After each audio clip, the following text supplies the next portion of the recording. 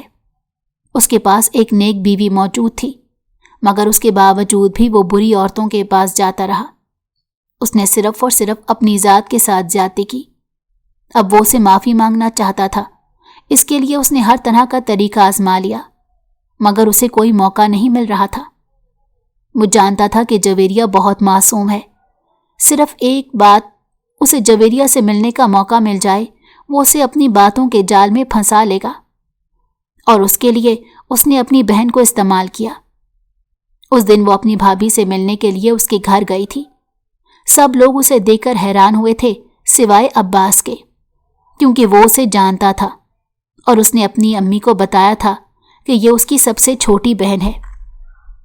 اس دن اس نے جویریہ کو جا کر بتایا کہ میرا بھائی اپنے کیے پر بہت شرمندہ ہے، وہ تم سے بہت محبت کرتا ہے، تمہارے بغیر زندگی گزارنا اس کے لیے ناممکن ہے، تم پلیز اسے معاف کر دو، اسے صرف اور صرف ایک بار موقع دے دو۔ دراصل جویریہ اس کے بھائی کے بچے کی ماں بننے والی تھی۔ اس نے اسے یہ بتایا کہ تمہارے بچے کے لیے اپنے باپ کے بغیر زندگی گزارنا مشکل ہی نہیں، ناممکن ہو جائے گا، اور اس معاشرے میں بھی تم اچھے طریقے سے واقف ہو۔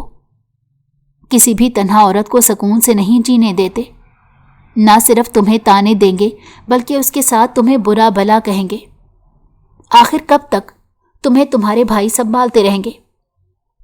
کبھی تو تمہیں بھی اپنی زندگی میں ایک جیون ساتھی کی ضرورت پڑے گی۔ بہتر یہی ہے کہ تم میرے بھائی کو معاف کر دو۔ وہ نہیں جانتی تھی کہ اس کی ساری باتیں عباس اس کے دروازے کے باہر کھڑا سن رہا ہے۔ وہ شخص اس لڑکی کو معصوم سمجھتا تھا، مگر یہ لڑکی تو اس کی سوچ سے بھی زیادہ چالاک نکلی۔ خیر، اس نے بھی یہ فیصلہ کر لیا کہ اب وہ اپنی بہن کو دوبارہ کبھی اس انسان کے پاس نہیں بھیجے گا۔ دن تیزی سے گزرتے جا رہے تھے۔ جویریہ مکمل طور پر خاموش ہو گئی تھی۔ صاف ظاہر ہو رہا تھا کہ اس پر اس چھوٹی سی لڑکی کی باتیں اثر کر گئی ہیں۔ کافی دنوں کے بعد اس نے خود ہی وہاب کو کال ملائی۔ اس کی آواز سن کر وہ پھوٹ پھوٹ کر رونے لگی۔ اس میں کوئی شک نہیں تھا کہ وہ اس انسان سے بے تحاشا محبت کرتی تھی اور ہمیشہ اس کے ساتھ ہی زندگی گزارنا چاہتی تھی۔